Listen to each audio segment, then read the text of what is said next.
রাসূল সাল্লাল্লাহু আলাইহি ওয়াসাল্লামের জন্মের একদিন আগে মক্কা শরীফের পাশে অলৌকিক ঘটনা দেখতে পান আল্লাহর রাসূলের দাদা হযরত আব্দুল মুত্তালিব। মক্কাবাসীরা তখন গভীর ঘুমে আচ্ছন্ন।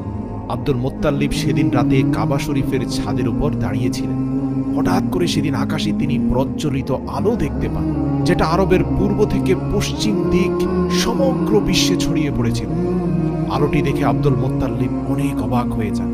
এরপর তিনি দৌড়ে নিচে চলে আসেন, খোঁজার চেষ্টা করেন কাবা শরীফের পাশে কোন ঘর থেকে এই আলোর স্ফুটন হচ্ছে।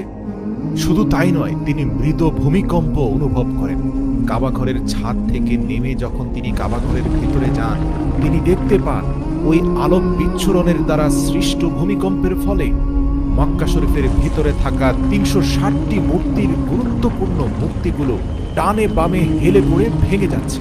এরপর তিনি কাবা ঘর থেকে বাইরে এসে দেখেন যে আবে জমজম কূপের পানি তীব্র বেগে উপরের দিকে উঠে আসছে।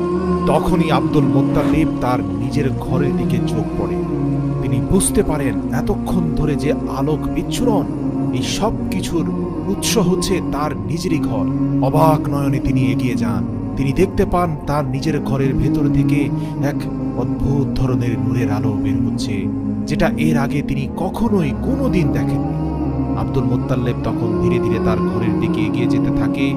কাছে গিয়ে তিনি দেখতে পান যে আল্লাহর রাসূলের মাতা মা আমিনার কোল জোড়ে এক ফুটফুটে শিশুর জন্ম হয়েছে, যার শরীর থেকে প্রস্ফুটিত হচ্ছে অলৌকিক নূর, যেই নূরের আলোয় পুরো বিশ্বময় অন্ধকার দূর করে আলোক বিচ্ছুরণ ছড়িয়ে পড়েছে।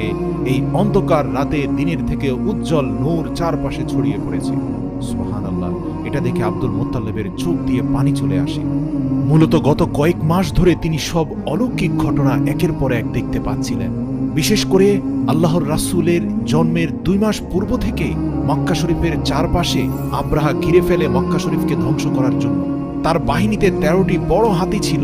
আব্দুল মুত্তালিব আব্রাহাকে নিষেধ করে যে তুমি কাবা ঘরকে ধ্বংস করতে যেও না, এটা আল্লাহর ঘর, এটা তোমার জন্য বিপজ্জনক হবে, এটা ধ্বংস থেকে দূরে থাকো। কিন্তু আব্রাহা তার কোনো কথাই শুনতে চাইছিল না। আব্দুল মুত্তালিব তখন তাকে বলে, তুমি যে আমার উটগুলো কেড়ে নিয়ে গেছো ২০০ উট, সেই ২০০ উট ফেরত দিয়ে দাও। এই কথা শুনে আব্রাহা অবাক হয়ে বলে, আশ্চর্য মানুষ তো তুমি!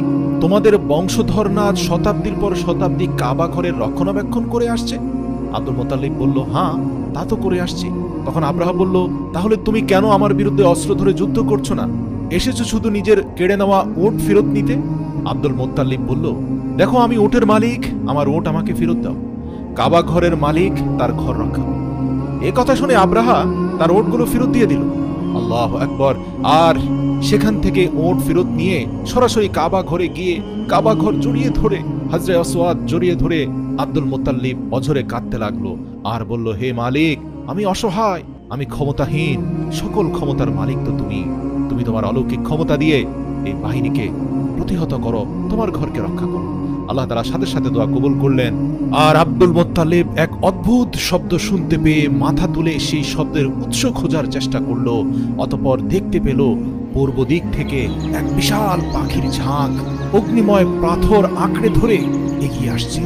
আব্দুল মুত্তালিব এক দৃষ্টিতে পাখিগুলোর দিকে তাকিয়েছিল আর মনে মনে ভাবছিল, এটাই হয়তো আল্লাহর কাছ থেকে প্রেরিত রহমত, যেটা আজ কাবা ঘরকে রক্ষা করবে।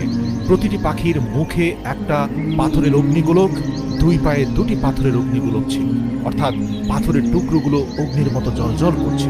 কিন্তু আল্লাহর কি অলৌকিক রহমত, এই অগ্নিগোলকগুলো পাখির মুখ বা পায়ের চামড়া পরিয়ে দিচ্ছিল না। দেখতে দেখতে আবাবিল পাখি পুরো কাবা শরীফকে ঘিরে ফেলেছে। এমনকি তারা দীর্ঘ কয়েক মিনিট পর্যন্ত সেখানে তাওয়াফ করেছে। তারপর সেখান থেকে সোজা উড়ে চলে গেল আব্রাহার হস্তি বাহিনীর দিকে। প্রিয় দর্শক, আপনাদের জানিয়ে রাখি, আজও যদি আপনি কাবা ঘরে যান, আপনি দেখতে পাবেন রাতের ৩টার পর তাহাজ্জুদের সময়ে এই সকল পাখিরা কাবা ঘরের চারপাশে উড়ে উড়ে তাওয়াফ করতে থাকে। তো যাই হোক, এখান থেকে উড়ে গিয়ে আব্রাহার হস্তি বাহিনীর উপরে সেই অগ্নিখণ্ড নিক্ষেপ করে। আল্লাহু আকবার! মুহূর্তের মধ্যে তারা ভুলুণ্ঠিত হয়ে পড়ে। পরিস্থিতি এমন হয়েছে যে প্রতিটি পাথর সৈন্যদের শরীর ভেদ করে ঢুকে যাচ্ছে। মুহূর্তের মধ্যে সকল সৈন্য মারা যায়, এমনকি আব্রাহা সেখানেই মরে ভর্তা হয়ে যায়। এই ছোট ছোট পাথর দিয়ে আল্লাহ তাআলা সেদিন ৭,০০০ আব্রাহার শক্তিশালী সৈন্যকে ভূমির সাথে মিশিয়ে দিয়েছিলেন। পবিত্র কোরআনে আল্লাহ তাআলা সূরা ফিলের মধ্যে এই বিস্তারিত বর্ণনা করে আল্লাহ তাআলা পবিত্র কোরআনে বলেন, তুমি কি দেখোনি হস্তি বাহিনীর সাথে কিরূপ আচরণ করেছিল আল্লাহ? তিনি কি তাদের চক্রান্ত নস্যাৎ করে দেননি? তিনি তাদের বিরুদ্ধে পাঠিয়েছিলেন ঝাঁকে ঝাঁকে আবাবিল পাখি। আল্লাহু আকবার।